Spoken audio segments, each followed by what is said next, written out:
සිතැඟි වඩානම් දිය ඇල්ලකසේ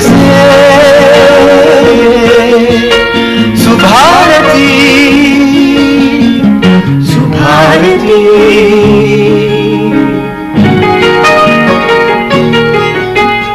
දෙසවන සරසන වදනින සිතුවිලි උපදින හනකින ඔබගේ නිවහන සොයා ඇදේ සුභාරතී සුභාරතී. ආයිබෝන් සුබදස්සනක් සුබ දවසක් ප්‍රේමිතුරනි ඔබ හැම දිනාටම අදත් සුභාරතී සංවාද මණ්ඩපයෙන් ඔබට වැදගත් කාලීන වශයෙන් තාමත් වැදගත් මාතෘකාවක් ගැන අපි කතා බහ කරන්න බලාපොරොත්තු වෙනවා. ඉතින් උදේ පාන්දර දැනුම ඔබට ලබා දෙන්න විශේෂයෙන්ම රටේ පවතින යථාර්ථය පිළිබඳව කරුණු ඔබට කියන්න, ඒ වගේම දැනුම්වත් භාවයෙන් වැඩි සමාජයක් නිර්මාණය කරන්න අපි උත්සාහ කරනවා සුභාරතීන්. අදත් අපි ආරම්භ කළ ලබන සුභාරතීන් කතා බහ කරන්න ඔබට මේ විශේෂයෙන් වැදගත් මාතෘකාවක් ඒ තමයි පුනර්ජනනීය බලශක්ති අවශ්‍යතාවය අපේ රටේ කොයි වගේ තැනකද තියෙන්නේ, කොහොමද අපි ඒකට සූදානම් වෙන්නේ, ඒ කොතරම් වැදගත්ද රටේ තිබෙන අර්බුද ගැන කතා කරද්දී. ඉතින් මේ ගැන කතා බහ කරන්න ශ්‍රී ලංකා සුනිත්‍ය බලශක්ති අධිකාරියේ ගරු සහාපතිතුමන් ඉංජිනේරු රංජිත් සේපාල මහත්මයාට කවි ගෞරවණ ආරාධනය කළා. ඒ වගේම ශ්‍රී ලංකා සුනිත්‍ය බලශක්ති අධිකාරියේ අධ්‍යක්ෂ ජනරාල් සුරක්ෂණ ජයවර්ධන මහත්මයාටත් අපි ආරාධනය කළා. ආයිබෝන් සුබදැසක්. ආයිබෝන්. අතරම දැන් අපි කතා බහ කරන විශේෂයෙන්ම අධිකරු ජනාධිපතිතුමා මේ සම්බන්ධව වැඩි උනන්දුවක් දක්වා තිබෙනවා. රටකට මේ පුනර්ජනනීය බලශක්තිය පිළිබඳව කතා බහ කරද්දී කොහොමද වැදගත් තොරතුරු හොයලා බලන්න කියන කාරණේ පිළිබඳව. දැන් ගරු සහාපතිතුමා රජයේ ප්‍රතිපත්තිය දිහා බැලුවත් කොහොමද අපිට මේක රටේ ජනතාවට පැහැදිලි කරන්න පුළුවන්? බොහොම ස්තුතියි සංජය, මට මේ අවස්ථාවට පැමිණීමට ආරාධනා කිරීම සම්බන්ධව. ඇත්තම මහජනතාව මේ සෑම දේවල් මම හිතන්නේ ගොඩක් අය දන්නවා, නමුත් සමහර නොදන්න ඉන්න ඇති. ගරු ජනාධිපතිතුමාගේ ප්‍රතිපත්ති ප්‍රකාශනය අනුව සෞභාග්‍ය දැක්මේ ප්‍රකාශනය අනුව පැහැදිලිවම කිව්වා සුනිත්‍ය බලය එහෙම නැත්නම් පුනර්ජනනීය බලයෙන් ඉදිරි බලශක්තිය ලබා ගත යුතුයි. ඒකේ එක අවස්ථාවන් වලදී අවස්ථානුකූලව ඒක වෙනස් වෙලා තියෙනවා. නමුත් අද වෙනකොට ඒක ස්ථිරවම තහවුරු කරා 2030 වන විට විදුලිය නිෂ්පාදනය පුනර්ජනනීය බලශක්තිය මගින් 70%ක් අනිවාර්යෙන් කළ යුතුයි කියන එක. මේක තමයි පළවෙනි ප්‍රකාශිත ප්‍රතිපත්තිය මේ පුනර්ජනනීය බලශක්තිය අනුව. දෙවෙනි එක ගරු ජනාධිපතිතුමා පහුගිය දවස්වල තිබුණ COP 26 අපි සාමාන්‍යයෙන් කියන COP 26 කියන එක ග්ලාස්ගෝ, ඒ කියන්නේ එක්සත් රාජධානියේ ග්ලාස්ගෝ වල තිබිච්ච සමුළුවේදී ප්‍රකාශ කරා මින් ඉදිරියට අපේ රටේ ගල් අඟුරු නිෂ්පාදිත බලාගාර පිහිටවන්නේ නැහැ කියන එක. ඉතින් ඒ වෙනුවෙන් දැනටත් රටවල් කිහිපයක් ඒ වෙනුවෙන් සංධානයකුත් ගොඩනගාගෙන තියෙනවා. ඒකත් ඉතා දියුණු රටවල් සමග. තුන්වෙනි එක තමයි 2050 වෙනකොට මින් ඉදිරියට කාබන් එනර්ජි, ඒ කියන්නේ එහෙම නැත්නම් බලශක්ති නිෂ්පාදනය වෙන්නේ සීරෝ කාබන්. එහෙම නැත්නම් කාබන් වලින් නෙමෙයි කියන ප්‍රතිපත්තිය. මේක ඉතා විශාල සහ රටක් හැටියට ඉතාම වැදගත් කරුණු තුනක්. ඉතින් ඇත්තටම එහෙම කළ යුතුයි කියන එක අපි හැමෝම දැනගත යුතුයි. හේතුව මොකද අපිට ඉතා විශාල වූ පුනර්ජනනීය බලශක්තියක් අප රටේ තියෙනවා. අප රටේ දැනටමත් තියෙනවා. මම හිතන්නේ දිගටම ගත්තොත් එහෙම අපි ළඟට අපි වෙනම තනි වෙච්ච වගේ තියෙන රටක්. ඒ කියන්නේ අයිලන්ඩ් එකක්. දූපතක්. එතකොට ඒ දූපත හින්දා අපිට ලැබිච්ච දායාදයන් ගොඩක් තියෙනවා. ඊට අමතරව අපි ඉන්නේ සමකය කිට්ටුව. එතකොට සමකය කිට්ටුවෙන් ඉඳ තවත් අතිරේක අපිට ලාභයක් තියෙනවා. ඒ කියන්නේ හිරු එළිය ගත්තොත් එහෙම අපිට දවස පුරා පැය 12ක් හිරු එළිය ලැබෙන රටක්. ඊට පස්සේ ලෝකයේ තියෙන හොඳම සුළම් ප්‍රවාහයක් අපි ළඟ රටේ දෙපැත්තෙන් යනවා. ඉතින් මේකත් ඊ타ත්ම රටක් ප්‍රයෝජනයක් ගන්න සහ අනිත් අයට නැති අපිට හිමි විතරක් තියෙන තැන සම්පතක්. තුන්වෙනි එක අපේ රට වටේ මොහොත තියෙනවා. නමුත් තාක්ෂණය තාම දියුණු නැහැ. නමුත් එතනිනුත් අපිට විදුලි බලයක් එහෙම නැත්නම් බල ශක්තියක් නිෂ්පාදනය කරගන්න පුළුවන් තත්ත්වයක අපි ඉන්නවා. හොඳයි තා පැහැදිලි. ඇත්තම දැන් අපිට තියෙන සම්පත් ප්‍රමාණයෙන් අපි කොච්චර වැඩ ගන්නවද නැද්ද? ඉස්සරහා කොයිතරම් රාජ්‍ය නායකත්වයේ මැදිහත් වෙනවද කියන කාරණේ දැන් අතිගරු ජනාධිපතිතුමා සමහර තීරණ ගත්තා මේ මෑත කාලේ අපි දන්නවා අමාරු තීන්දුව නමුත් ඒ රටට යහපත් තීන්දුව බව ජනතාවට කෙන්ටි පිළිගැනීමෙන් තිබෙනවා. අධ්‍යක්ෂකතුමා දැන් මේ පවතින තත්ත්වය දිහා බැලුවොත් මේ පවතින තත්ත්වය කොහොමද අපි හඳුනගන්නේ? පවතින තත්ත්වය ගැන කතා කරොත් අපි දැන් වර්තමානයේදී පුනර්ජනනීය බල ශක්තිවල දායකත්වය අවධානයට යොමු කළ යුතුයි. විශේෂයෙන්ම අපි 2020 වර්ෂයේ සැලකුවොත් 2020 වර්ෂයේදී අපේ බල ශක්ති පද්ධතියේ අවශ්‍යතාවය එහෙම නැත්නම් විදුලි බල අවශ්‍යතාවය ගිගාවොට් පැය 15715ක් වගේ වුණා. මේ 15715 ගිගාවොට් පැය 15715 පුනර්ජනනීය බල ශක්ති දායකත්වය 37ක් වගේ ප්‍රමාණයක තමයි ওই වර්ෂයේදී තිබුණේ. ඉතින් මේ කාරණාවත් එක්ක මම 2021 ගැන තවමත් කියන්නේ නැහැ. මොකද 2021 වර්ෂයේ අවසානයේ ඒ කියන්නේ ජනවාරි මාසයේ අවසාන වෙලා තමයි ඒ ගණනයන් මොකද අපේ තියෙනවා වහල මත සවිකරන සූර්ය බලාගාර ඒ සූර්ය ජන්න පද්ධතිය ඒ වගේ ඒවෙන් එන දායකත්වයේ අපිට ගණනය කරන්න වෙන්නේ සාමාන්‍යයෙන් මාසයක් විතර අවසන් වුණාට පස්සේ. ඒ නිසායි මම 2020 වර්ෂයේ පාදක කරගත්තේ මේ කාරණාව පැහැදිලි කරන්න. ඉතින් එතකොට දැන් අපේ අවශ්‍යතාවය සම්පූර්ණ කරලා තියෙන්නේ 37ක් වගේ ප්‍රමාණයක්. මේ දායකත්වයේ දක්වනකොට අපි බලාගාර විදියට සැලකුවොත් විශාල පරිමාණ ජල විදුලි බලාගාර මෙගාවට් 1390ක් විතර තියෙනවා. ඒ වගේම කුඩා පරිමාණ ජල විදුලි බලාගාරත් මෙගාවට් 427ක් විතර තියෙනවා. සුළං බලාගාර 2020 වර්ෂයේදී නෙමෙයි 2021 වර්ෂයේ ඒ කියන්නේ අවසානයේ වෙන විට මෙගාවට් 248ක් තියෙනවා. ඒ වගේම සූර්ය බලාගාර මේ වෙන විට මෙගාවට් 96ක් වගේ තියෙනවා. ඊළඟට වහල මත සවිකරන මේක පාරිභෝගිකයන් විසින් තමන්ගේ ආයෝජනයන් මත ක්‍රියාත්මක කරන ලද ව්‍යාපෘති එහෙම නැත්නම් සූර්යජන්න පද්ධති මෙගාවට් 415ක් විතර තියෙනවා. ඒ වගේම ජෛව ස්කන්ධ බලාගාර අපි කියනවා ඔය දරමගින් වගේ ඩෙන්ඩ්‍රෝ වගේ වයින් කරන බලාගාර මෙගාවට් 43ක් විතර තියෙනවා. ඒ වගේම නාගරික ඝන අපද්‍රව්‍ය වලින් ජනනය කරන බලාගාරයක් තියෙනවා කෙරවල පිටිය ප්‍රදේශයේ මෙගාවට් 10ක. ඉතින් මේක තමයි අපේ ජන්න සංයුතිය තුළ එහෙම නැත්නම් සම්මිශ්‍රණය තුළ පුනර්ජනනීය බල ශක්තිය වල ස්ථාපිත ධාරිතාවය. හැබැයි මේ බලාගාර වලින් අපිට එක් එක් කාල සීමාවන් වලදී ලැබෙන දායකත්වය වෙනස් වෙනවා. ඒකට වෙනත් කාරණා තියෙනවා, ස්වභාවික හේතු තියෙනවා. ඒ වගේ කාරණා එක්ක තමයි මේ දායකත්වය තියෙන්නේ. ඉතින් දැන් කෙනෙක්ට හිතෙන්න පුළුවන් මේ වගේ විශාල බලාගාර. මොකද අපි පද්ධති සැලකුවොත් මෙගාවට් 4400ක් විතර තියෙන්නේ. තාප බලාගාරත් ඇතුළත්.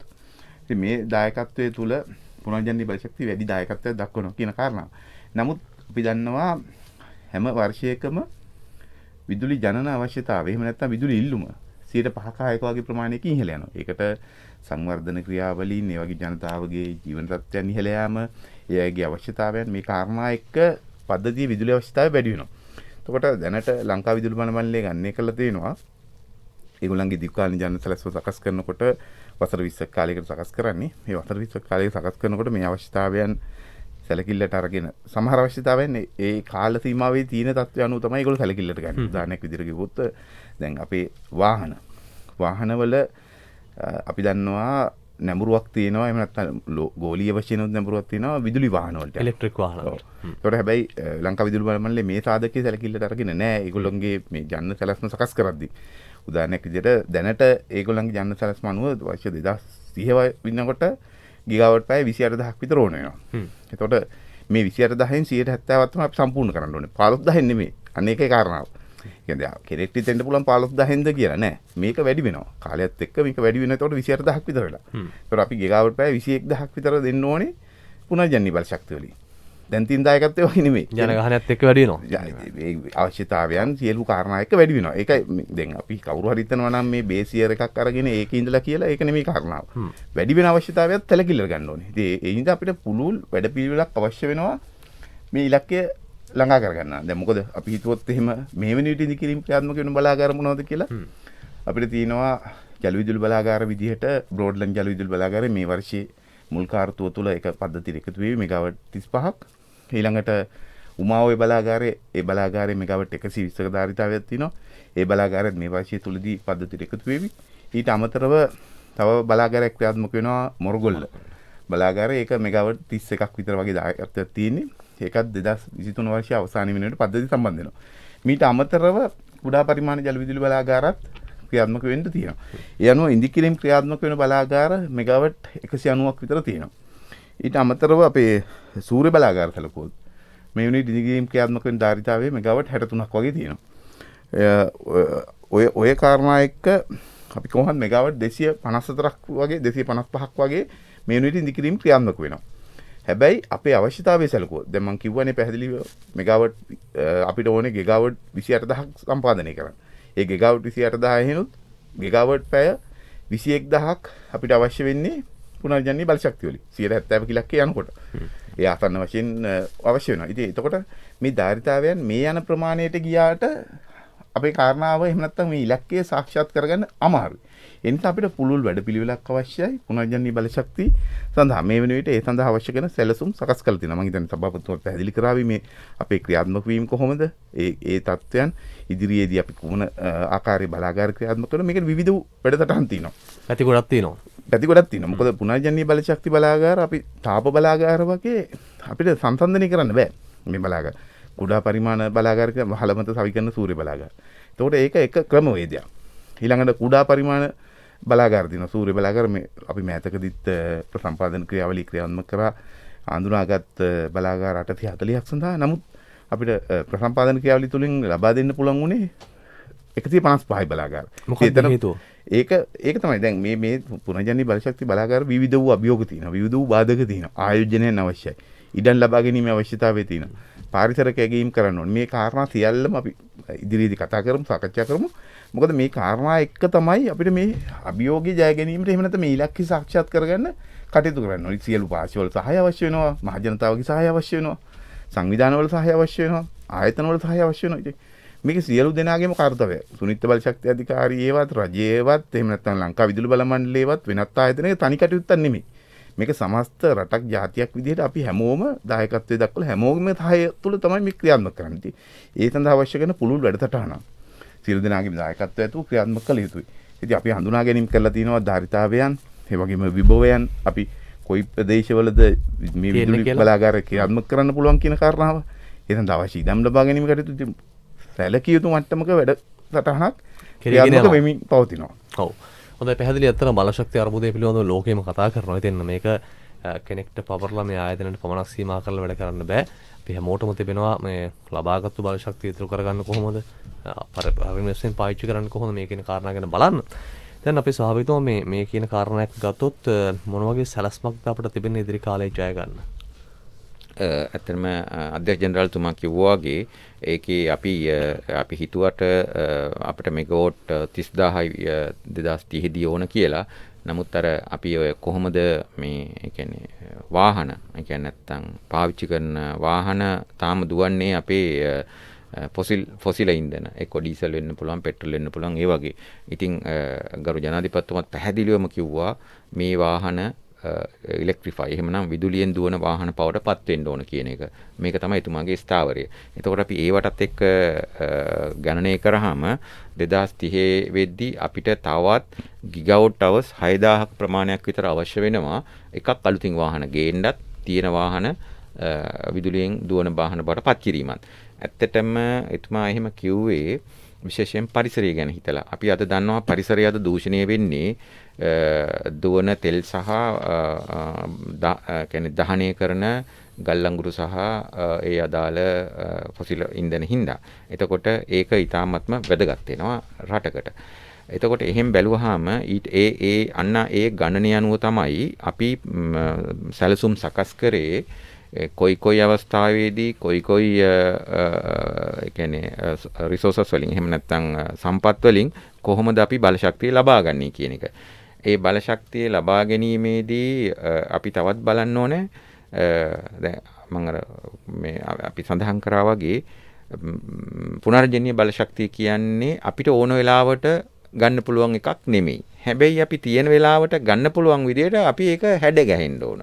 මේක තමයි සාමාන්‍යයෙන් පාවිච්චි කරන විදුලි ජනනයත් පුනර්ජනනීය බල ශක්තියත් අතර වෙනස.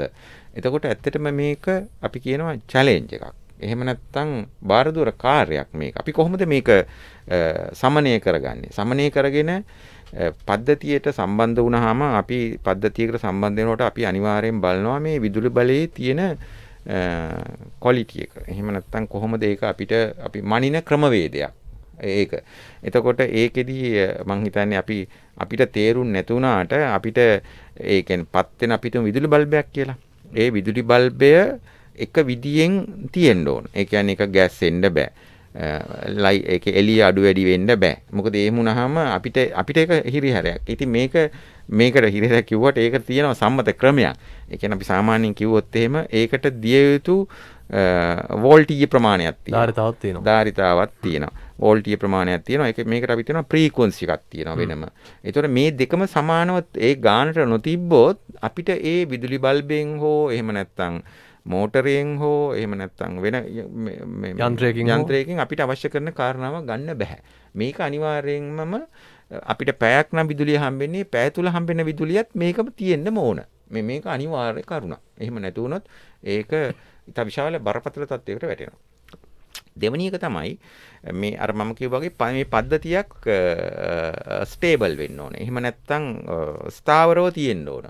ඒ කියන්නේ විදුලි පද්ධතියක් ස්ථාවරව තියෙන්න ඕනේ. ස්ථාවරව තියෙන්න නම් දැන් අපි කර්මාන්තයක් ගමුකෝ. ඒ කර්මාන්තයේ අපිට ඕන වෙලාවට ඒ කියන්නේ පද්ධතිය පාලනය කරන එක්කෙනාට ඕන වෙලාවට නෙමෙයි ඒකේ තියෙන යන්ත්‍ර සූත්‍ර වැඩ කරන්නේ. එයා දන්නේ නැහැ. නමුත් ඒ යන්ත්‍ර සූත්‍ර වැඩ කරන අවස්ථාවේදී අවශ්‍ය පරිදි විදුලි බලය එහෙම නැත්නම් සැපයීමට ඒ අදාළ විදුලි බලය සපයන්න සූදානම් වෙන්න ඕන. ඒක තමයි එතන තියෙන කාර්යභාරය.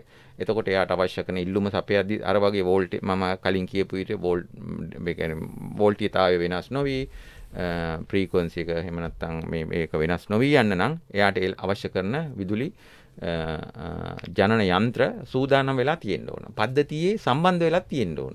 ඒ කියන්නේ අපිට මේ දැන් ඉල්ලන එකට තව විනාඩි 5කින් දීලා බෑ. ඒ ඉල්ලන මොහොතේම ඒක දෙන්න ඕන. ඒක අතින් දෙන්නත් බෑ. ඒක අපි ඒකට කියනවා පද්ධතියෙන්ම පාලනය කරලා පද්ධතියෙන්ම සමතුලිත කරගන්න තත්ත්වයට අපි ඒක සැදී පැහැදී ඉන්දිය යුතුයි. ඊට අමතරව අපි මේ කියනවා මේකේ රිලයබිලිටි එක. විශ්වාසනීය තත්ත්වය. ඒ කියන්නේ විශ්වාසනීය තත්ත්වය කියන්නේ අපිටම දැන් එක පවර් ස්ටේෂන් එකක් මේ කියන්නේ විදුලි බලාගාරයක් නැවතුණා කියලා බිඳ වැටුණා කියලා ඒක මේ පාවිච්චි කරන්නාට ඒ ගැන හැඟීමක් අවශ්‍ය වෙන්නේ නොවිදිය යුතුයි. නොදැනෙන්න යන්න ඕන. ඒකට අපි තියෙනවා වෙනම ක්‍රමවේදයක්. ඉතින් මේවා ඒ පද්ධතිය පාලනය කරන්න මේවත් අනිවාර්යයෙන්ම සැලකිය යුතුයි. ඊට පස්සේ මේ වගේ විදුලි බලාගාර ගහති ප්‍රධානම දේ තමයි ඊළඟට අපි පාවිච්චි කරනවා මේක කොහොමද ආර්ථිකයට බලපාන්නේ. එතකොට ආර්ථිකයට බලපානකොට අපි බලන්න ඕන දැන් මේ පුනර්ජනන බල ශක්තියට යන වියදම අඩුද වැඩිද? මම දැන් ඒක නම් අනිවාර්යයෙන්ම අඩුයි. අපි ඒ කියන්නේ ඩීසල් එහෙම නැත්නම් වෙනත් දැවි තෙල් වලින් දුවනකොට ඒකේ අනිවාර්යයෙන්ම කොස්ට් එක වැඩි. ඊට අමතරව කොස්ට් එකට වැඩි එකට තියෙන ප්‍රශ්නේ තමයි ඒ අපේ රටේ නෑනේ තෙල්. ඒකට සල්ලි පිටරට යවන්න ඕන. සල්ලි පිටරට යවන්න ඕන. අපි උපයන සල්ලි කීයක් හරි ඩොලර් එකක් හරි දීලා තමයි අපිට මේ තෙල් ගේන්න ඕන. ඒ වුණාට පුනර්ජනීය බල ශක්තියෙන් එක්කෝ විදුලි මේ සුළං මගින් හෝ සූර්ය බලය මගින් හෝ විදුලි ජනනය කරද්දී අපි මුලදී අපි වියදම් කරන්න ඕන. නමුත් එතනින් එහාට අපිට අවශ්‍ය වෙන්නේ නැහැ මේ වියදම් කිරීමට. ඒක ඊට පස්සේ මේවා කොහොමද යන නඩත්තු පාලනය කිරීමත් ඒකට වියදමක් යන්නේ නැහැ. මොකද මේ වගේ අර වගේ බරපතල විදුලි බලාගාර වගේ නෙවෙයි මේවා. ඊට අමතරව වැදගත්ම දේ තමයි මේ රැකියා උත්පාදනය.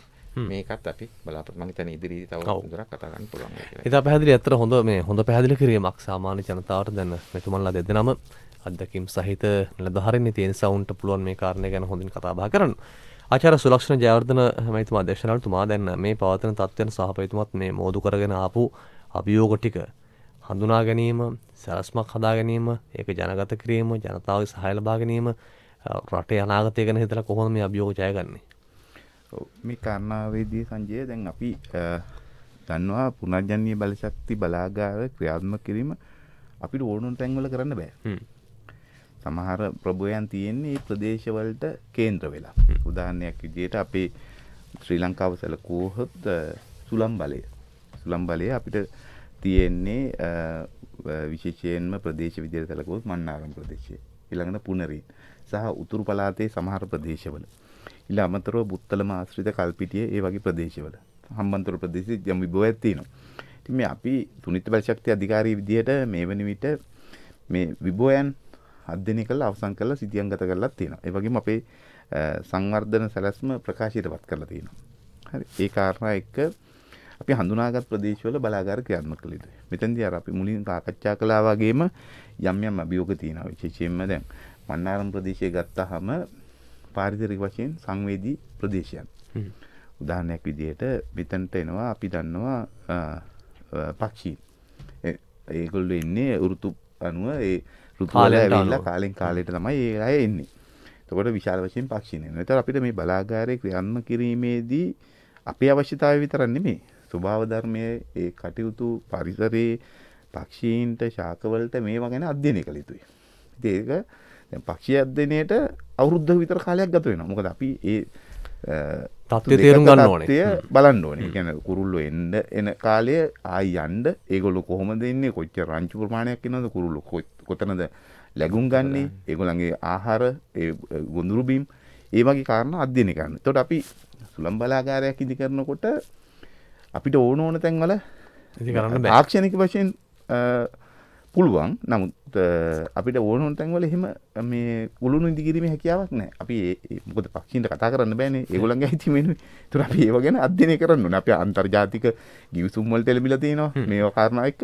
ඉතින් ඒ නිසා අපි මේ ඒව ගැන අධ්‍යයනය කරනවා. ඉතින් එතකොට අපි හිතන ඉක්මනටම මේ බලාගාර ක්‍රියාත්මක කිරීමේ අභියෝගයක් තියෙනවා. යම් කාලයක් යනවා. යම් කාලයක් ගත වෙනවා. පාරිසරික අධ්‍යයනය කරනවා. ඊළඟට සමාජීය අධ්‍යයනය. දැන් අපි බලාගාරය ක්‍රියාත්මක කරද්දී මේ බලාගාරය ක්‍රියාත්මක කිරීම තුළ ඒ අවට සිට ජනතාවට ඇති වෙන බලපෑම. එතකොට ඒ අයව දැනුවත් කරලා ඒ අයට වෙන බලපෑම් අධ්‍යයනය කරලා ඒවට විසඳුම් දීලා අපි කියනවා සාමාන්‍යයෙන් මේ අවම වෙන ඒගොල්ලන්ට වෙන බලපෑම අවම වෙන ආකාරයට කටයුතු කරන්න ඕනේ.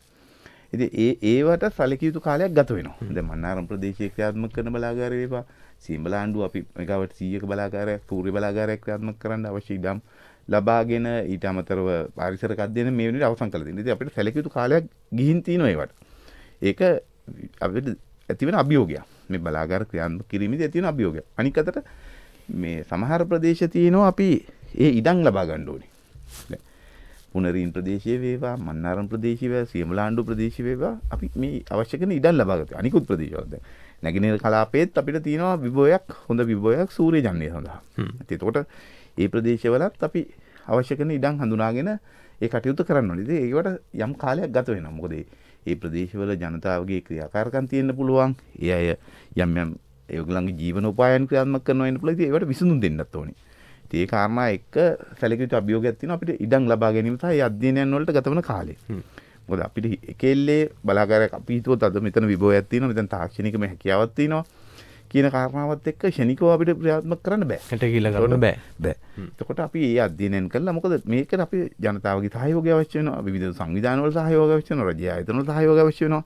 ඉතින් ඒ කාරණාවත් එක්ක අපි ඒ කටයුත්ත නිසියාකාරයෙන් නොකරොත් එහෙම මේකෙන් වෙන බලපෑම ඊට වඩා වැඩි. තමයි බලාගාර ක්‍රියාත්මක කරන්න බැරි වෙනවා. හානිය වැඩි වෙන්න පුළුවන්. හානිය වැඩි වෙන්න පුළුවන්. ඉතින් ඒ නිසා මේ පුනර්ජනනීය බලශක්ති බලාගාර වේවා මේ අධ්‍යයනයන් ඒ කාල සීමාව තුළ කර යුතුයි. අපිට කරන්න පුළුවන් කඩිනම් කරන්න පුළුවන්. නමුත් අනිවාර්යෙන් කළ යුතු දේ අනිවාර්යෙන් කළ යුතුයි. ඒක අපි මම සහ අපේ ආයතන විදියට යම් අභියෝගයක් තියෙනවා. මොකද අපි විශාල විභවයක් එහෙම නැත්නම් ධාරිතාවයක් තමයි මේ ක්‍රියාත්මක කරන්න යන්නේ. එතකොට අපිට සැලකිය යුතු මට්ටමකින් අධ්‍යයනයන් ක්‍රියාත්මක කරන්න තියෙන සැලකිය යුතු කාලයක් ගත වෙනවා. නමුත් මේවා දැන් අපි එකපාරම කරගෙන යනවා විවිධ ප්‍රදේශවල. මොකද එතකොට තමයි දැන් එකක් ඉවර කරලා ඊළඟ එක කරන්න හිටියොත් එහෙම අපිට මේ ධාරිතාවය පද්ධතියට සම්බන්ධ කරගෙන අධිකාරී ජනාධිපතිතුමාගේ ප්‍රතිපත්තිමේ ඉලක්කය එහෙම නැත්නම් රජයේ ඉලක්කය සාක්ෂාත් කරගන්න අතීරු වෙනවා. ඒ නිසා අපි මේ සමාන්තරව මේ සියලුම ප්‍රදේශවල කටයුතු මේ වෙන විට ක්‍රියාත්මක වෙමින් පවතිනවා. ඒක එක අභියෝගයක් විදිහට තමයි අපි දකින්නේ. ඊට පස්සේ ඊට අමතරව දැන් මේ මම කතා කරන්නේ දැන් අපිට පුනර්ජනනීය බලශක්ති බලාගාර ක්‍රියාත්මක කරන්න පුළුවන් ප්‍රදේශ තියෙනවා. ඒ ප්‍රදේශවලට සම්ප්‍රේෂණ පද්ධතිය ගෙන යා යුතුයි. දැන් සම්ප්‍රේෂණ පද්ධතිය ගෙන යාමට නම් මොකද අපේ සම්ප්‍රේෂණ පද්ධතිය සකස් කරලා තියෙන්නේ පුනර්ජනනීය බලශක්ති සංවර්ධන දිහා බලාගෙන නෙමෙයි. ඒ වෙලාවේ පද්ධතිය අවශ්‍යතාවය මහජනතාවට අඛණ්ඩව විශ්වාසනීය බව පැහැදිලි කරා වගේ විශ්වාසනීය ගුණාත්මක සේවාවක් සැපීම සඳහා තමයි මේ පද්ධතිය සැලසුම් කරලා ක්‍රියාත්මක කරලා තියෙන්නේ. එතකොට දැන් මේකට දැන් තමයි ඉලක්කයක් ඇවිල්ලා තියෙනවා පුනර්ජන්නි බල ශක්තිය. කලිනුත් ඉලක්ක තිබුණා. නමුත් ඒවා මේ තරම් සක්‍රිය වුණේ නැහැ. සක්‍රිය වුණෙත් නැහැ. මේ තරම් විශාල ඉලක්ක වුණෙත් නැහැ. ඒ කියන්නේ දැන් තියෙන ඉලක්කය අපිට අභියෝගාත්මක ඉලක්කයක් සහ ක්‍රියාත්මක කර හැකි අභියෝගාත්මක ඉලක්කයක්. ඉතින් ඒ ඉලක්කයට යන ගමනදී මේ සම්ප්‍රේෂණ පද්ධතියත් පුළුල් ලෙස සංවර්ධනය කළ යුතුයි. පුනර්ජන්නි බල ශක්තිය තව පුතුම පැහැදිලි කරාම අපි දන්නවා අපේ පුනර්ජන්නි බල ශක්තිය ගත්තාම මේකට ෂණිකව වෙනස් වෙන්න තත්ත්වයන් තියෙනවා. දැන් සූර්ය බලාගාරයක් ගත්තාම එකපාරටම ජනනයන් අඩු වෙන්නත් පුළුවන් වැඩි වෙන්නත් පුළුවන් වෙනස් වීමේ විචල්්‍යතාවයක් තියෙනවා. ඒ වගේම සුළං බලාගාරයක් ගත්තාම ඒක ඒ සුළං හමන කාලෙට විතරක් තමයි අපිට ඉහළ විභවයක් එහෙම නැත්නම් ඉහළ ධාරිතාවයකින් ක්‍රියාත්මක කරන්න පුළුවන්. අනික් කාල සීමාවලදී යම් ප්‍රමාණයක අඩුවීමක් සිදු වෙනවා. මේ කාරණාත් එක්ක තමයි සම්ප්‍රේෂණ පද්ධතිය සැලසුම් කරන්නේ. සම්ප්‍රේෂණ පද්ධතිය සඳහා යම් ආයෝජනයක් ක්‍රියාත්මක කළ යුතුයි. දැන් රජය පසුගිය සැප්තැම්බර් මාසයේදී ආයෝජකයන් වෙතින් ආයෝජන යෝජනාවක් ඇඳවුවා.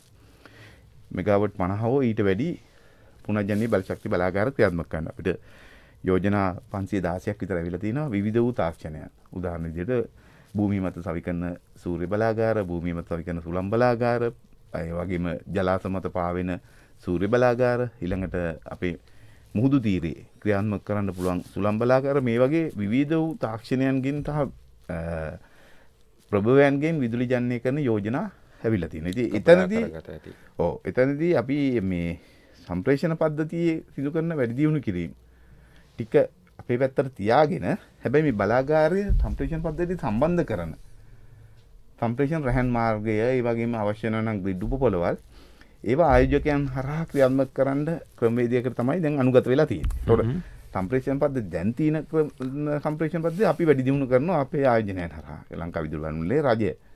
ඊට අමතරව දැන් ඒ බලාගාරයට විශේෂිත වූ සම්ප්‍රේෂණ රැහන් මාර්ග එනවනේ. ඒ රැහන් මාර්ග සහ ග්‍රිඩ් උපපොළවල් ආයෝජකයන්ගේ ආයෝජන හරහා ක්‍රියාත්මක කිරීමේ ක්‍රමවේදයකට කටයුතු කරමින් පවතිනවා. ඉතින් ඒකට අපි බලාපොරොත්තු වෙන්නේ අර මේ ආයෝජනයන් සඳහා අවශ්‍ය කරනවා රුපියල් බිලියන 7ක විතර සම්ප්‍රේෂණ පද්ධතියේ විතරක්. දැනට ගණනය කරලා තියෙන ඩොලර් බිලියන 7ක විතර වගේ ප්‍රමාණයක ආයෝජනයක් අවශ්‍යයි. මම මේ කතා කරන්නේ 2030 වෙන විට අපේ අවශ්‍ය කරන කාරණාව. ඒ කියන්නේ ප්‍රතිපත්තිමය ඉලක්කය සපුරා ගැනීමට අවශ්‍ය කරන ආයෝජනය. සම්ප්‍රේෂණ පද්ධතිය විතරක් වැඩි දියුණු කරන්න. ඉතින් ඒ තන්දී අපි කොටස් දෙකකට බෙදලා. ඒ කියන්නේ සම්ප්‍රේෂණ පද්ධතියේ ආයෝජකයන් හරහා කරන කොටසක් සහ අපේ රජයේ මගින් කරන කොටසක් විදිහට මේක දෙකට බෙදාගෙන ක්‍රියාත්මක කිරීමේ ක්‍රමවේදයක තමයි දැන් අනුගත වෙලා තියෙන්නේ. ඉතින් ඒකත් යම් ප්‍රමාණයක අභියෝගයක් විදිහට තියෙනවා. නමුත් දැන්ට ඒකට අවශ්‍ය කරන ක්‍රමවේද උපාය මාර්ග තෝරගෙන ඒක අනුව කටයුතු කරමින් පවතිනවා. ඊට අමතරව දැන් මම කිව්වා වගේ පාරිසරික අධ්‍යයනයන්, සමාජීය අධ්‍යයනයන්, ඉඩම් ලබා ගැනීම ඒ වගේ කාරණා එක්ක අපි කටයුතු කරමින් පවතිනවා. ඉතින් මේ අභියෝග ජය ගැනීමට අවශ්‍ය කරන ක්‍රමවේදයන් මේ වෙනිට තෝරාගෙන ඒ සඳහා අවශ්‍ය කරන උපාය මාර්ග තෝරාගෙන ඒ ඉලක්කය සපුරා ගැනීම සඳහා කටයුතු කරමින් පවතිනවා. හොඳයි. ඉතින් දිව්කාලීන සැලැස්මක් රටට හොඳ හෙට දවසක් නිර්මාණය කරන්න කැපවීම කරන්න අවශ්‍යයි. ඒ සඳහා අවශ්‍ය නිවැරදි මාර්ගය මේ ඔබට කියන්නේ. අපි ඒ ගැන කතා බහ කරනවා. උදේ 7:29යි මේ සුභාරතේ සංවාද මණ්ඩපය.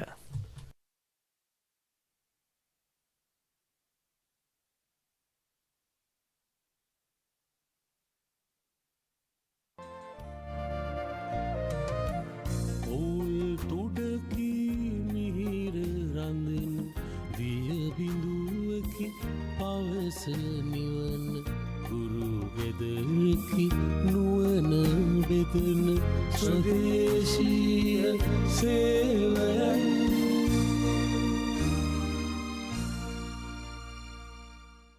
අද සුභාර්ථය සංවාද මණ්ඩපයෙන් අපි කතා බහ කරන්නේ පුනර්ජනනීය බලශක්තිය අවශ්‍යතාවය කොහොමද අපි සපුරගන්නේ, ඒකට යන මාර්ගය මොකද්ද, අපේ සැලැස්ම කොහොමද, මෙන්න මේ කියන කාරණා ටිකත් එක්ක තමයි අපි කතා බහ කරමින් ඉන්නේ. අපි ආරාධනය කළේ ශ්‍රී ලංකා සුන්නත බලශක්ති අධිකාරියේ ගරු සභාපති ඉංජිනේරු රංජිත් සේපාල මහත්මයාට, ඒ වගේම අධ්‍යක්ෂ ජනරාල්තුමාට, ආචාර්ය සුලක්ෂණ ජයවර්ධන මහත්මයාට අපේ කතා බහට එකතු වන්න කියලා. දැන් අපි විනාඩි 20 ගාණක් කතා කරා.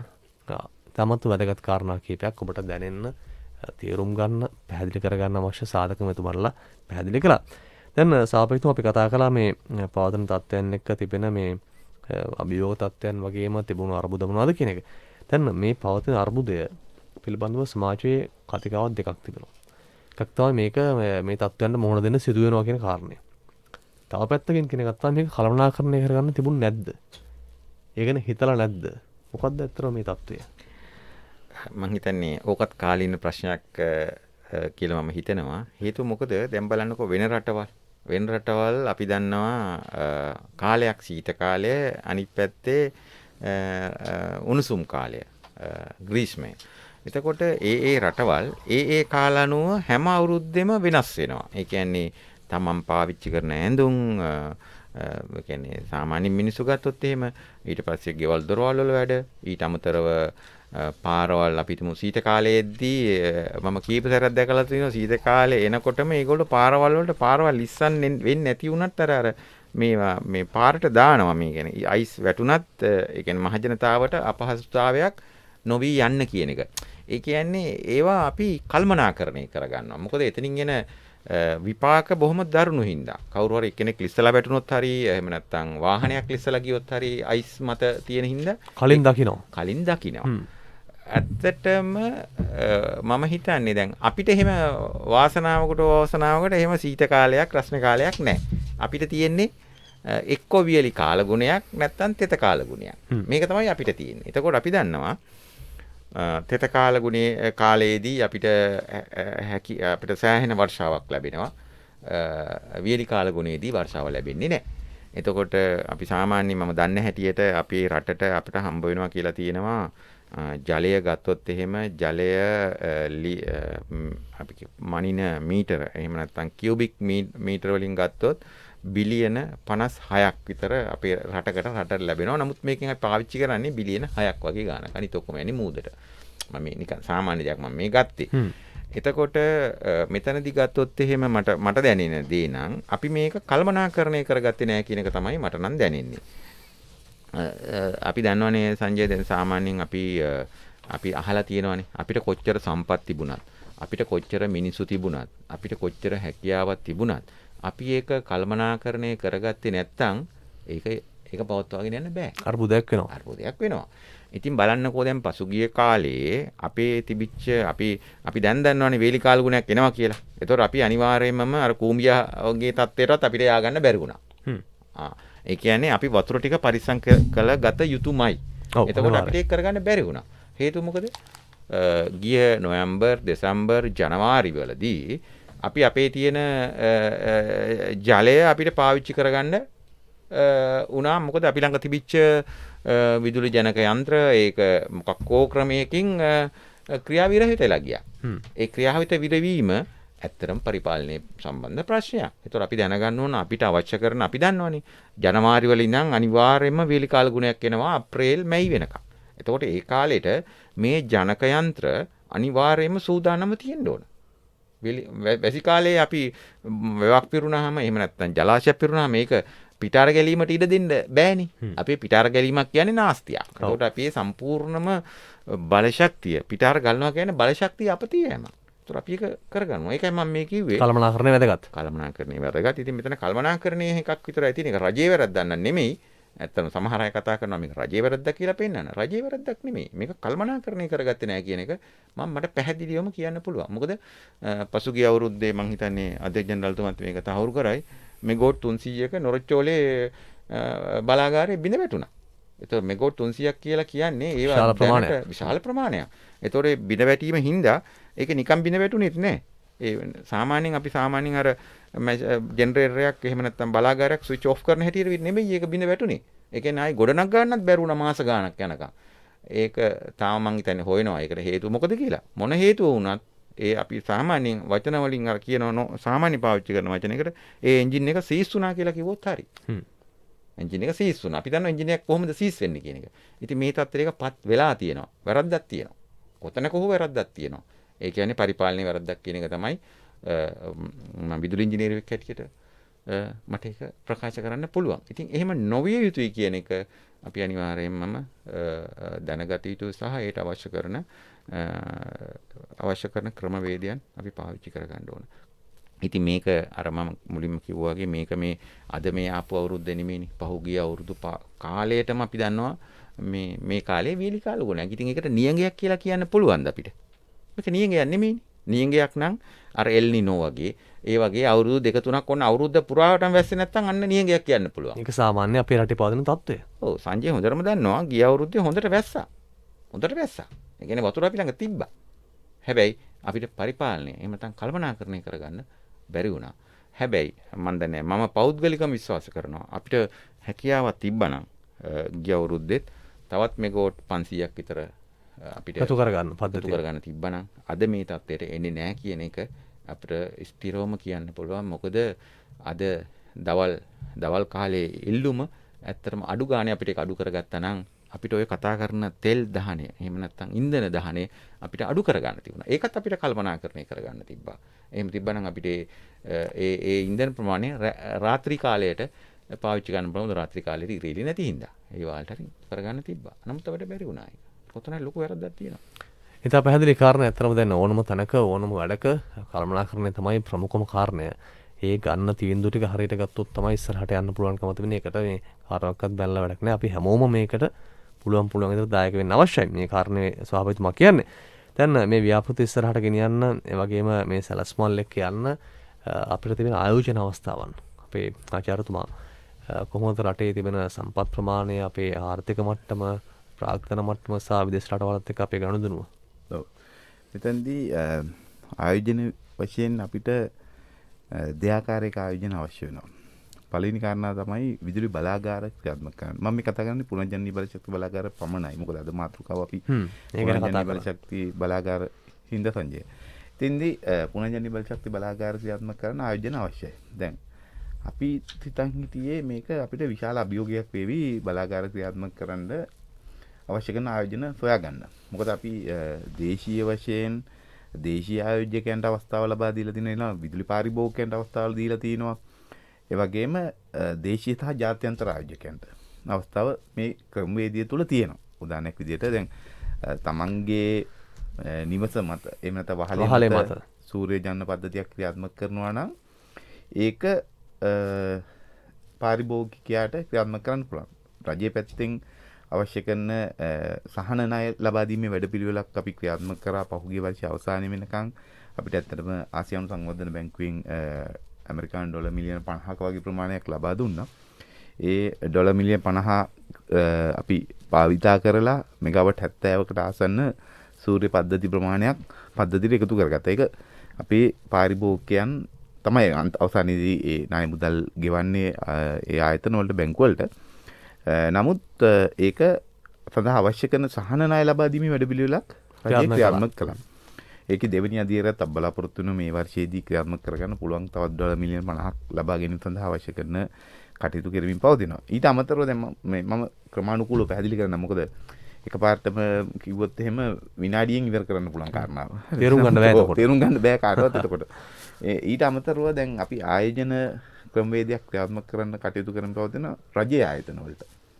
රජයේ ආයතන වලට මම හිතන්නේ අපේ සංස්ථාවෙත් සභාපතිතුමන් මට කතා කරලා කිව්වා මේ මෙහෙටත් අවශ්‍යයි කියලා. අපි ඉන්දියානු එක්සිම් බැංකුවේ ඇමරිකානු ඩොලර් මිලියන 100ක ණය මුදලක් ලබා ගන්න ගිවිසුම් ගත වෙලා තිනවා. මේ වෙනුවට ඒකේ ප්‍රසම්පාදන කටයුතු ක්‍රියාත්මක වෙනවා. අවශ්‍ය කරන උපදේශකවරුන් තෝරා ගැනීමේ කටයුතු ඒක ඒ ඉන්දියාව පැත්තෙන් ක්‍රියාත්මක වෙන ඉන්දියා එක්සිම් බැංකුව පැත්තෙන් ක්‍රියාත්මක වෙනවා.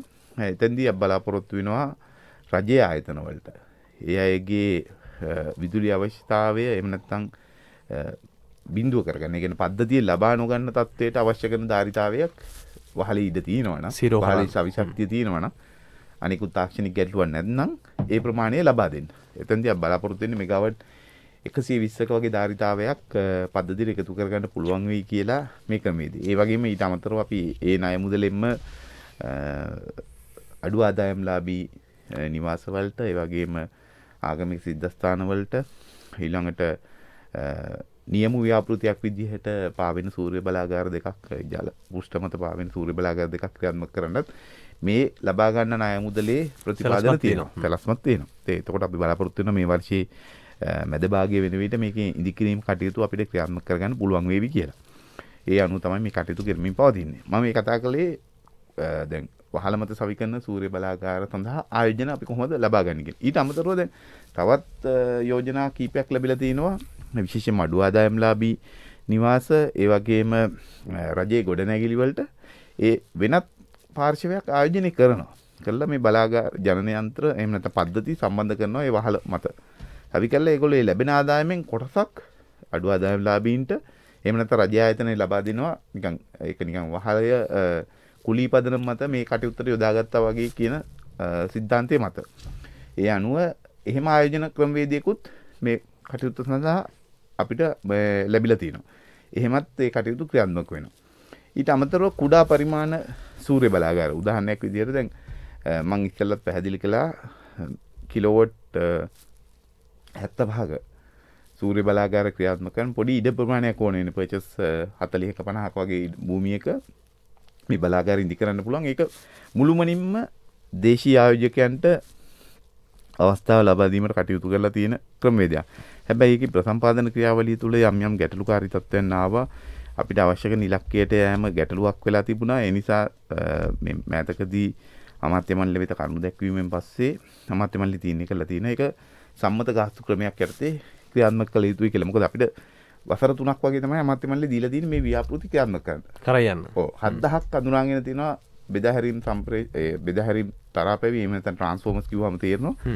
ඒ ට්‍රාන්ස්ෆෝමර්ස් 7000ක් අඳුනගෙන තියෙනවා. 7000න් මුල් අදියර 840ක ප්‍රසම්පාදන ක්‍රියාවලිය ගියාට 155යි අපිට ප්‍රසම්පාදන ක්‍රියාවලිය තුලින් පිරිනමන්න හැකියාව ලැබුණේ. ඒතකොට මේ යන ගමනට ඒක සැලකියුතු දායකත්වයක් නෙමෙයි. මොකද අපි 840 මේ ප්‍රසම්පාදන ක්‍රියාවලිය තුලින් බලාපොරොත්තු වෙන 840ම ප්‍රසම්පාදන ක්‍රියාවලිය අවසන් කරලා ටෙන්ඩර් පිරිනැමීම. මොකක්ද වුණු බාධාව එතන? බාධාව මෙතනදී මට හිතෙන්නේ ඉඩම් ලබා ගැනීමේ ගැටලුව එකක්.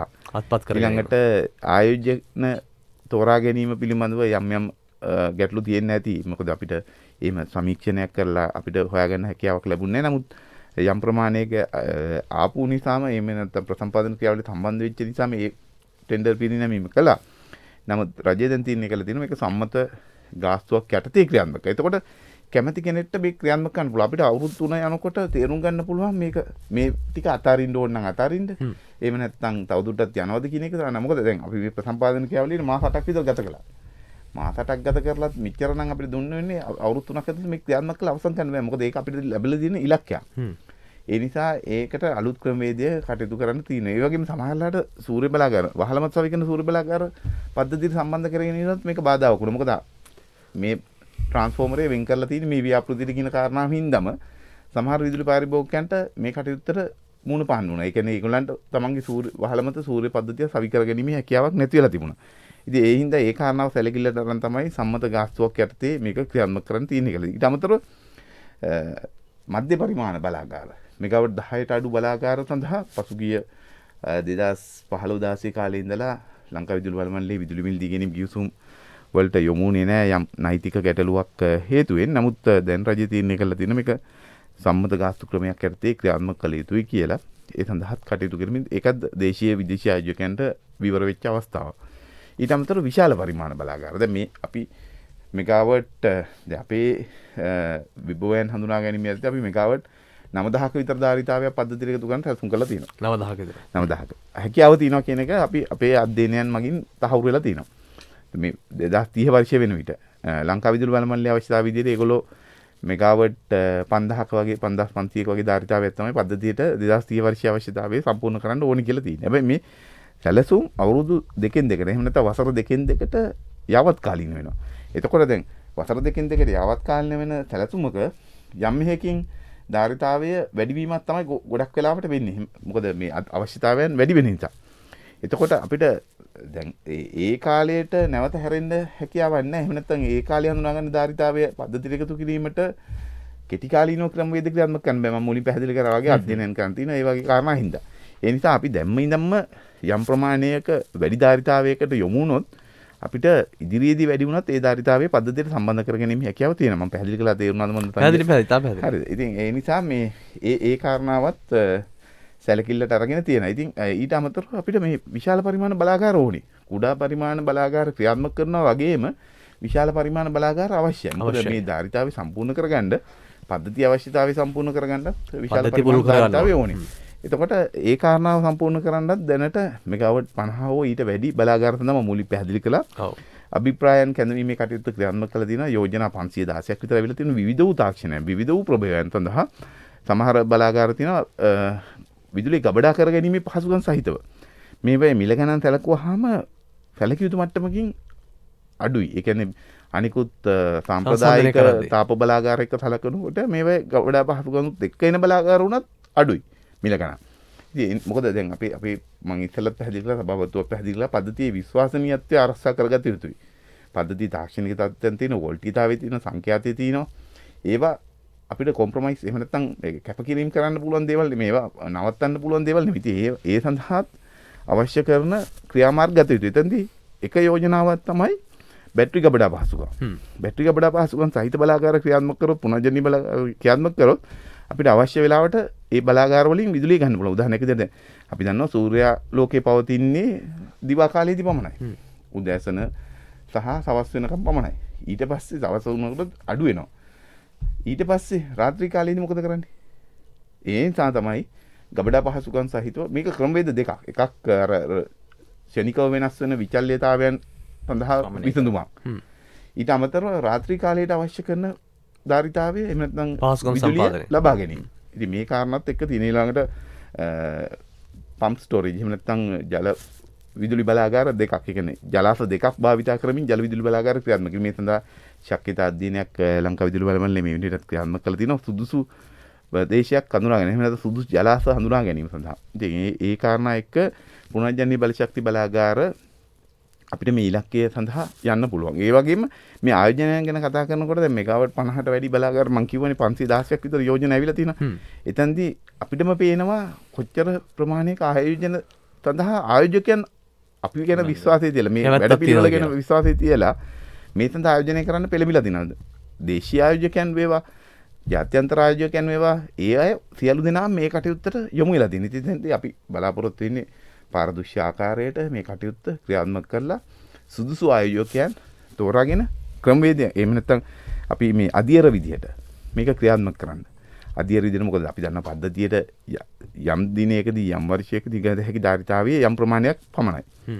අපි වර්ෂ 90 මේ ධාරිතාවයේ පද්ධතියට එකතු ෆේසස් විදිහට අධියර විදිහට මේ කටයුත්ත ක්‍රියාත්මක කළ යුතුයි.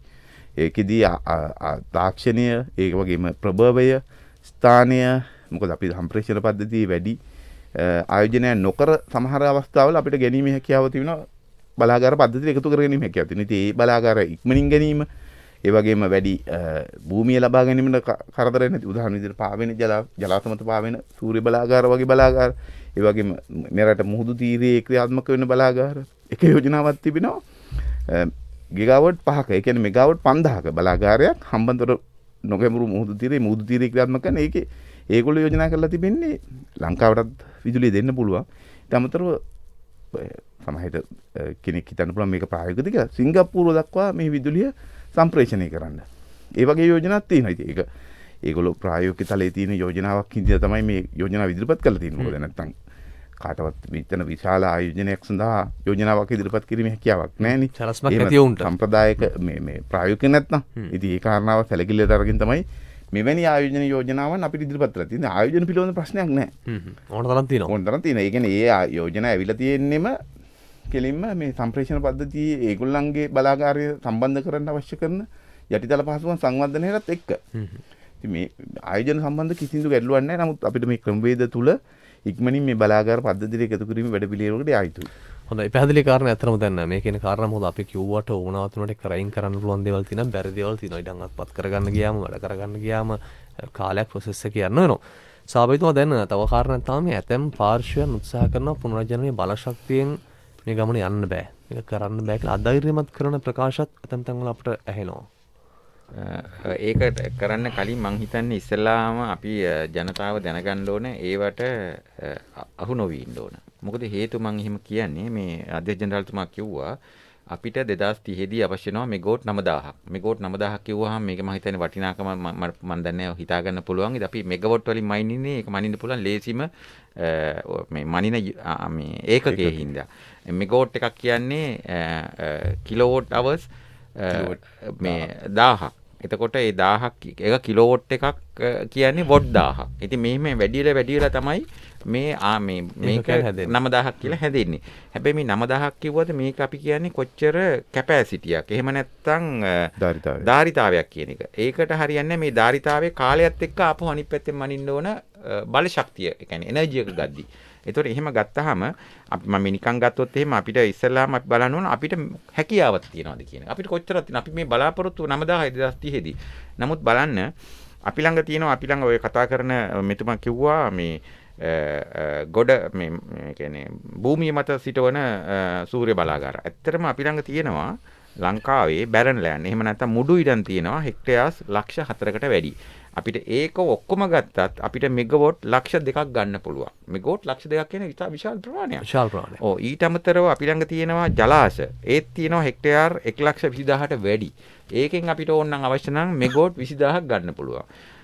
ඊට අමතරව අපිට අඟ තියෙනවා මේ වහල්වල් මත අපි වහල්ම විතරක් පාවිච්චි කරත් අපිට මෙගාවොට් ලක්ෂයක් ගන්න පුළුවන්. මම මේ කතා කරන්නේ අපි ළඟ තියෙන ප්‍රභවයන්. ඊට අමතරව මම මේ කතා කරේ සෝලා. එහෙම නැත්නම් සූර්ය බලය. අපි හුලං වල කියන්නේ නැත්නම් සුළඟ සම්බන්ධ ගියොත් එහෙම අපිට අපි ළඟ කියන්නේ මූද මේ කියන්නේ රට ඇතුලේ අපිට ගන්න පුළුවන් probability එක තියෙනවා මෙගාවොට් 10000ක්. නමුත් අපි බලාපොරොත්තු වෙන්නේ මෙගාවොට් 4000ක් වගේ ගාණක්. ඊට අමතරව ඊට වඩා අර කිව්වා වගේ මූදෙන් එපිට ඒ කියන්නේ රටෙන් පොඩ්ඩක් එපිටට ගියාම ඔය විශේෂයෙන්ම මම හිතන අද ජනරල්තුමා කිව්වා මන්නාරම පැත්තේ හම්බන්තොට පැත්තේ ගියාම මෙගාවොට් 92000කට ප්‍රමාණය තියෙනවා. ඒ කියන්නේ මම මේ කියන්නේ අපි මේ ඇත්තරම් බැලුවොත් එimhe අපි මේ ඉන්නේ සම්පත් ගොඩක් උඩ. ඉතින් මේ ඒ පැත්තෙන් බැලුවහම අපි ළඟ අවශ්‍ය කරන බලශක්ති ඕන තරම් තියෙනවා. හැබැයි මේක ගණිද්දී ක්‍රම දෙකක් අවශ්‍යයි. එකක් තමයි මේකේ සම්ප්‍රේෂණ පද්ධතිය. මම හිතන්නේ අද ජනරල්තුමා පැහැදිලිව මේක කිව්වා. සම්ප්‍රේෂණ පද්ධතිය දියුණු කරන්න ඕන. අර කිව්වා විශ්වාසනීයභාවය මේ තියෙන මේ අවශ්‍ය මේ සංඝටකයන් ඔක්කොම මේ බල පද්ධතියේ තියෙන්න ඕන. එතකොට මේ සඳහා අවශ්‍ය වෙනවා අර කිව්වා වගේ මේක පාලන ක්‍රමවේදයක්. ඒකට අවශ්‍ය වෙනවා මම කිව්වේ සුළඟ කොයිලායිද දන්නේ නැහැ. ඉර එළිය මෙතනින් අඩු වුණාට තව තැනක පායනවා. එතකොට මෙහෙම වෙද්දි අපිට අවශ්‍ය වෙනවා සම්පූර්ණ කාලගුණය විශ්ලේෂණය කිරීමේ පද්ධතියක් ඕන වෙනවා. මෙන්න මේක හරහා තමයි එතකොට අර කියන්නේ මේක පාලනය කරන්න දන්නවා. මට මෙතනින් අඩු වුණත් අතනින් අර විදුලි බලාගාරේ මට මෙච්චරක් එනවා. ඒතකොට එයා දන්නවා කොච්චර ඉල්ලුමකට අවශ්‍ය කරන බලාගාර කොයි විදිහට සලකන්නේ කියලා. ඊට අමතරව තව කිව්වා මේ බැටරි. එහෙම නැත්නම් කොහොමද මේක ගබඩා කරගන්නේ? ඒ ගබඩා කිරීම මම හිතන්නේ ඒක තමයි අද ලෝකයේ තියෙන ඊ타මත්ම මේ පහසුවෙන් පද්ධතිය කළමනය කරගන්න පුළුවන් පද්ධතිය. මම හිතන්නේ අපේ රටේ මේ බලශක්ති ගබඩා කිරීම ගෝවම් ටිකක් සමහර අයත් ටිකක් පස්සට යනවා. නමුත් මම ඔබතුමාට කියන්න කැමතියි මේ ළඟදී කැලිෆෝනියාවේ ඇමරිකාවේ ඒගොල්ලෝ මෙගාවොට් 300යි කැපැසිටි එක මෙගාවොට් 1200ක් වන බැටරි පවර් තියෙන කරලා තියෙනවා. ඉතින් ඒගොල්ලෝ ඉදිරියට යනවා. ඉතින් අපිටත් යන්න පුළුවන් කියන හැඟීම මට තහවුරු කරන්න පුළුවන්. හොඳයි ආචාර්යතුමා අවසන් විනාඩිය ඔබට අපි දෙනවා මේ රටේ ජනතාවට කියන්න යමක් තිබෙනවා කියලා ඔබ කිව්වා. ඔව්. දැන් අපි හැමෝම කතා කරනවා මේක අභියෝගයක්, මේ ගැටලුවට අපි මුහුණ පාලා තියෙනවා, බලශක්තිය අර්බුදයක් තියෙනවා, ජනතාවටත් දැනෙනවා විදුලිය සමහර දිනවල පැය භාගයක් මේ විදුලිය විසන්ධි වෙනවා. ඉතින් මේ කාරණා එක්ක ජනතාවටත් යම් ගැටලුකාරී තත්ත්වයන් තියෙනවා. හැබැයි මෙතනදී මේ පද්ධතියේ විදුලිය සැපයීම වගේම අපි දැන් මේ පුනර්ජනනීය බලශක්ති බලාගාර පද්ධතිය එකතු කර ගැනීම කතා කරා. 2030 වර්ෂයේදී කොච්චර ඉලක්කයකට යා යුතුද කියන කාරණාව ගැන කතා. මේ බලාගාර පද්ධතිය එකතු කරගන්න පුළුවන්. හැබැයි අපි බලශක්තිය අර පිරිමැස්මෙන් නිසි කළමනාකරණයකින් කාර්යක්ෂමව භාවිත කළ යුතුයි. මෙතෙන්දී අපිට පුළුවන් ක්‍රමවේද කීපයක් ඔස්සේ මේ කටයුතු කරන්න. උදාහරණයක් විදිහට අපිට අනවශ්‍ය දේවල් අපි නවත්තන්න පුළුවන්. අනවශ්‍ය විදුලි පරිභෝජනය අපි නවත්තන්න පුළුවන්. අපිට අවශ්‍ය තැනට විතරක් කාලෝපකරණය ගන්න පුළුවන්. ඒ වගේම දැන් අපි තුමු අපේ මේ හැසිරීමත් වෙනස් කරගන්න පුළුවන්. දැන් අපි දන්නවා පද්ධතියේ ඉහළ විදුලි ඉල්ලුම් කාල සීමාව තමයි රාත්‍රී සවස 6:00 10 වගේ වෙන කාල සීමාව තුළ තමයි ඉහළ විදුලි ඉල්ලුම පද්ධතිය පවතින්නේ. ඉතින් අපිට පුළුවන් නම් සමහර විදුලි උපකරණ තියෙන මේ කාල සීමාව තුළ භාවිත කරලා ලයිට් කියන්නේ අපි තුමු විදුලි බල්බ අපිට නිවාගෙන ඉන්න කියන්න බෑනේ. ඒ වගේම ශීතකරණය වගේ දේවල් භාවිත වෙනවා. සමහර දිනෙක විදුලි ඉඳුන් භාවිතා කරනවා තමන්ගේ ආහාර පිස ගැනීම. ඉතින් ආහාර පිසින්න රාත්‍රී 10න් පස්සේ කරන්න කියන්න බෑ. නමුත් අපි දන්නවා කරන්න පුළුවන් දේවල් තියෙනවා. දැන් උදාහරණයක් විදිහට අපි වතුර මෝටරේ ක්‍රියාත්මක කරනවා නම් වතුර ටික අවසන් වෙන්න කලින් මේ කාල සීමාව මගහැරලා අපිට කටයුතු කරන්න පුළුවන් නම්. ඒ වගේම විදුලි ස්ථිරිකය. රෙදි මදින එක. අපි රෙදි මදින එක ගොඩාක් දෙනෙක් පුරුදුලා තින්නේ හැමදාම අපි ඊළඟ දවසට අවශ්‍ය කරන ඇඳුම් ටික මැද ගැනීම. නමුත් කෙනෙක්ට තෝරගන්න පුළුවන් නම් ඉරිදා වගේ දවසක්. ඉරිදා වගේ දවසක් තෝරගෙන සතියේටම අවශ්‍ය කරන මේ ඇඳුම් ටික මැද ගන්න පුළුවන් නම් ඔවුන්ටත් පහසුයි.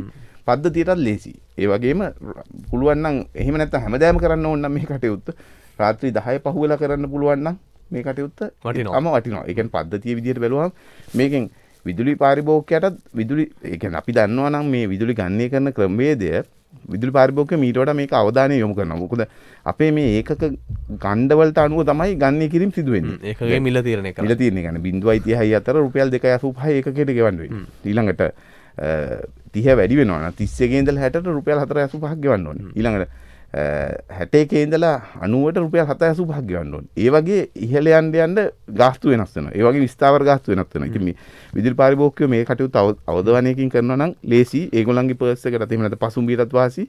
රටක් විදිහට අපිට ඒකත් වාසි. ඒ වගේම විදුලි උපකරණ තෝරා ගැනීමේදී තමන්ට ගැළපෙන විදුලි උපකරණ තෝරන්න. පවුලක දෙන්නේ නම් සමාජිකයෝ ඉන්නේ දොර දෙකේ සීතකරණ අවශ්‍ය වෙන්නේ නැහැ. තනි දොර සීතකරණයක් හොඳටම ප්‍රමාණවත්.